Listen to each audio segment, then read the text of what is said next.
Hello everyone, and welcome back to the channel. Today, we're diving deep into some massive changes to the UK's immigration system that were just introduced in Parliament. If you're planning to move to the UK, or know someone who is, you'll want to pay close attention because this could affect you directly. Let's break it all down.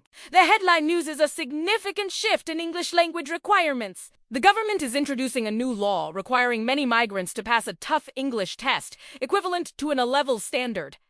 This isn't just about basic conversation. Applicants will need to demonstrate proficiency in speaking, listening, reading, and writing. The test must be taken with a Home Office-approved provider, and your results will be a crucial part of your visa application. Home Secretary Shabana Mahmood has made the government's stance very clear. She stated, "This country has always welcomed those who come to this country and contribute, but it is unacceptable for migrants to come here without learning our language, unable to contribute to our national life. If you come to this country, you must learn our language and play your part." This move is part of a broader plan for change aimed at creating a more controlled and selective immigration system. The goal is to ensure that those who come to the UK can fully integrate and participate in society. But the changes don't stop there. International students are also facing a major update. Currently, graduates have a 2-year post-study work visa to find a graduate-level job. Starting from January 1st, 2027, this window will be reduced to 18 months. The government has explained this change by citing data showing that many graduates on this route were not transitioning into the high-skilled, graduate-level employment that the visa was designed for. So, the pressure will be on for new graduates to secure a relevant job more quickly. On top of that, the financial requirements for student visas are set to increase for the 2025-2026 academic year. This means prospective students will need to prove they have more substantial funds to support themselves during their studies in the UK. This is a crucial detail for anyone planning their university applications in the coming years. Now, let's talk about the impact on employers. The Immigration Skills Charge, or ISC, is a fee that companies pay when they sponsor a skilled foreign worker. This fee is being raised by a hefty 32%. This is the first increase since 2017, and the government says the extra funds will be reinvested into training the domestic UK workforce. The idea is to boost the skills of British workers and, over time, reduce the country's reliance on overseas recruitment for skilled roles. This could make sponsoring international talent more expensive for businesses, potentially shifting hiring strategies. However, it's not all about tightening the rules. The government is also making a concerted effort to attract what it calls top global talent. There are several enhancements designed to make the UK a more appealing destination for the highly skilled. First, the High Potential Individual, or HPI route,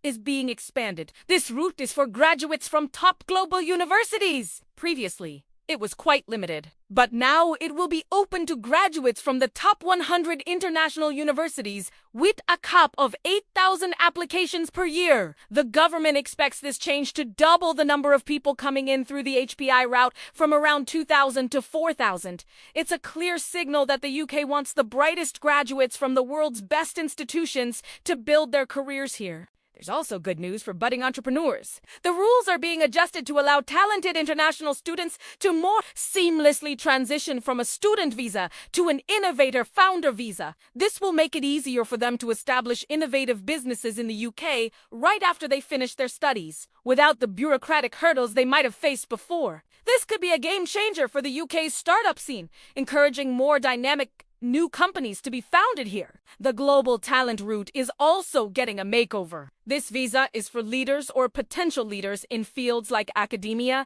research, arts, and culture. The government is expanding the list of prestigious prizes that can qualify you for this route. They're also making it easier for professionals like architects to provide evidence of their achievements. The long-term goal is to double the number of highly skilled people coming to the UK through routes like this, attracting the best researchers, designers, and creatives to keep the UK competitive in key growth sectors. More changes to the global talent route are planned for 2026. So,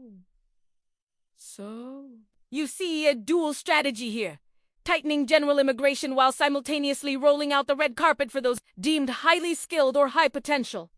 It's a significant recalibration of the UK's entire approach to who comes to the country and on what terms. Finally, there's one more immediate change to be aware of. Effective immediately. All nationals of Botswana are now required to obtain a visa before traveling to the UK, even for short visits. The government has stated that this decision was made in response to a sharp increase in the number of Botswana nationals arriving as visitors and then claiming asylum. This is being framed as a measure to prevent misuse of the immigration system. So, to recap the key points, a tougher A-level standard English test for many migrants, a shorter 18-month post-study work visa for international students, higher financial requirements for student visas, a 32% increase in the immigration skills charge for employers. But, on the other hand, an expanded HPI, route for top university graduates, an easier path for student entrepreneurs, and enhancements to the global talent visa. These are complex and far-reaching changes, and they're all part of a bigger picture the government is painting for the future of UK immigration. With more announcements on asylum and border security expected later this year, what are your thoughts on these new rules? Do you think they strike the right balance between control and attracting talent? Let me know in the comments below. Thanks so much for watching. If you found this breakdown helpful, please give this video a thumbs up and consider subscribing for more updates on policy changes that matter. Stay informed, and I'll see you in the next video.